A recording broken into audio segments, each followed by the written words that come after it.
I'm Presh, and this is my co-host Avisha from the Big Picture Film Club, and we are joined by Tyler and Naida, co-directors of Hometown Proud, screening at the London Independent Film Festival. How are you guys doing, both of you? We're doing good. We're here in Southern California. Nice. I like the background, Tyler. That's really cool. It's for the film, Yeah. which takes place in the central Ohio.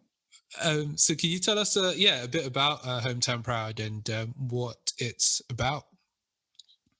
Well, it's about a guy who lives in Southern California, and he goes back to his hometown in the middle of the U.S., which is in Ohio, and it's a very small town. It's a town of like I think 1,200 people, and he's invited to do. He still has family there, and he's invited to do to be part of this Miss Carousel, their kind of annual retro beauty contest in the small town, to perform a dance. And so he thinks about what kind of dance to perform, and he decides to do. It's kind of a low key sort of expression of being gay. And then the following day, he decides he's going to be in the sort of just go and be in part of the parade. So he has this sort of decorated kind of gay themed float thing.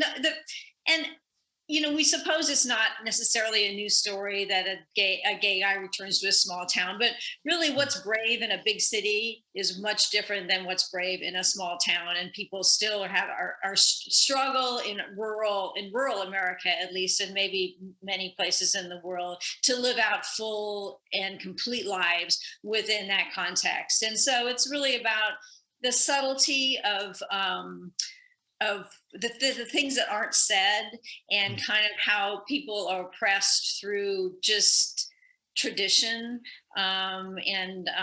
So I guess that those are more the themes. He still has family there, so it's you know, very much about his supportive family, and yeah, it's about the town too. So I don't know, Tyler, maybe add something to that. I'll just add quickly. I mean, I think you know, sort of about how the idea of conformity is acceptance. You know, even though you know, that people in the town express you know, tolerance and an openness to diversity, but with it literally not being in the town, you know, really when kind of confronted, it's sort of you know, is you know, still kind of questioned. And I would say for us, this is our first feature film, and I think one of the things we, you know, really, you know, loved about, you know, doing this was just the, you know, immersive quality, and also just the low budget, you know, aspect of DIY, that it was just, you know, Naida and I, because we're arts administrators. I'm a contemporary art curator. Naida's an artist and has been arts administrator in the past, so we're used to writing grants and things like that. So it's really a nice situation to just not be beholden to anybody, you know, but ourselves when we're sort of, you know, making the film. So it's inspired us, you know, to look for, you know, as we think about our next film, to look for stories of people, you know, where what experience they're having has a larger national, you know, presence. You know, so we have a list of things that we've been thinking about and approaching. Well, and we don't include, like in this particular film, we don't include, it's a pretty, I mean, it's no one says anything, which is kind of interesting. Like it's sort of, so we don't include, like, we don't look for people that are haters or anything to kind of try to balance it out. It's really about his story, and he's really visibly relieved to have done this after he gets through this parade. I mean, you can just see like how joyful he is to have made this expression. So yeah, so it's a pretty positive film in a way. And how do you? I mean, I guess did you have kind of people close to you in terms of who you reference, in terms of having been through a similar sort of journey, that to add I guess a sense of um an authenticity, like you're really telling, like someone can see their story in this.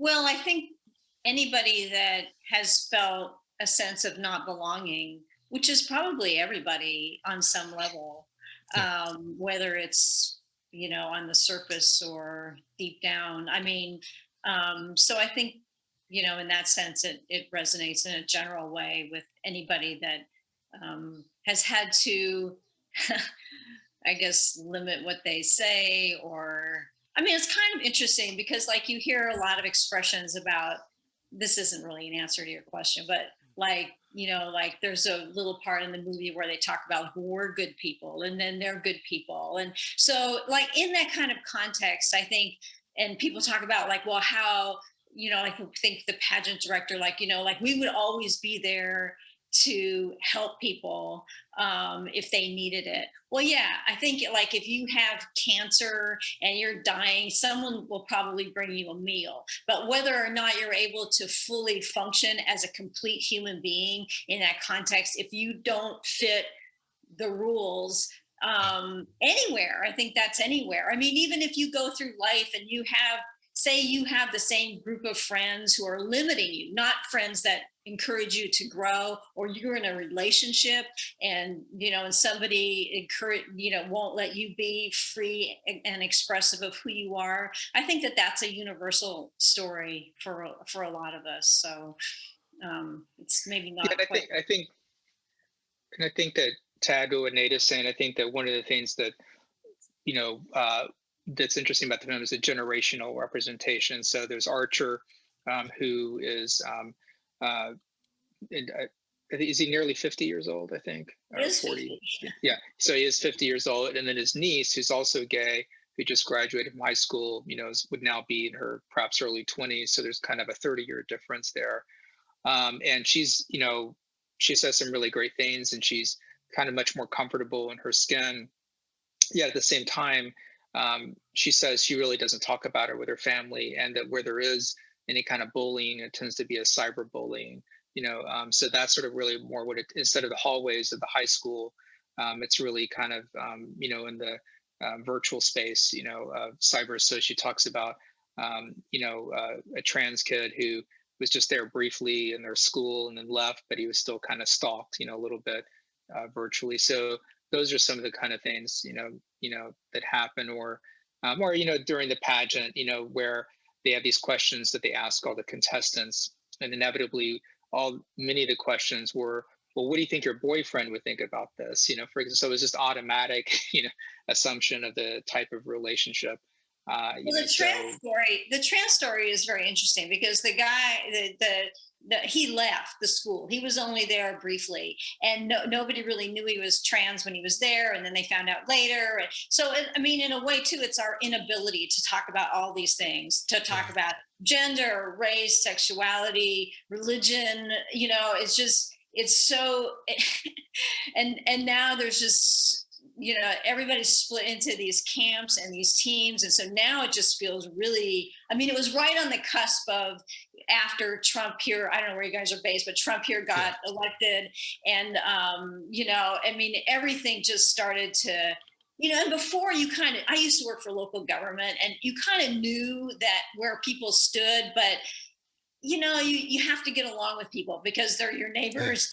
And so it's really, I'm frightened actually for when things start to open back up, because I'm not sure what the state of all that's going to be. I mean, it was right when it was kind of right. It was 2018 that we started to film. So we filmed in 2018 and then 2019. So anyway, we're at a time, right, where intersectionality of gender and identity and all these other elements that are important to who we are becoming, we're more aware of actually having intersectionality. So you can be more than one thing at one time. And so my question is, how do you deliver the message of that in the film? What is it that we should take away? I think a big part of that message, I would say, at least in the film, is the supportive family.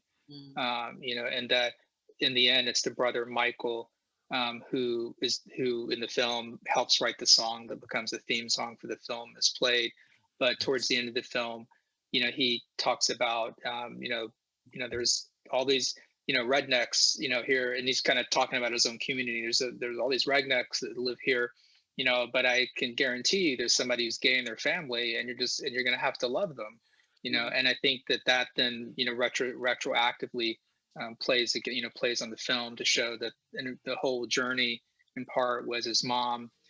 There's many, his niece and his brother, everybody that may be gay or not gay, or however it is they're defining themselves.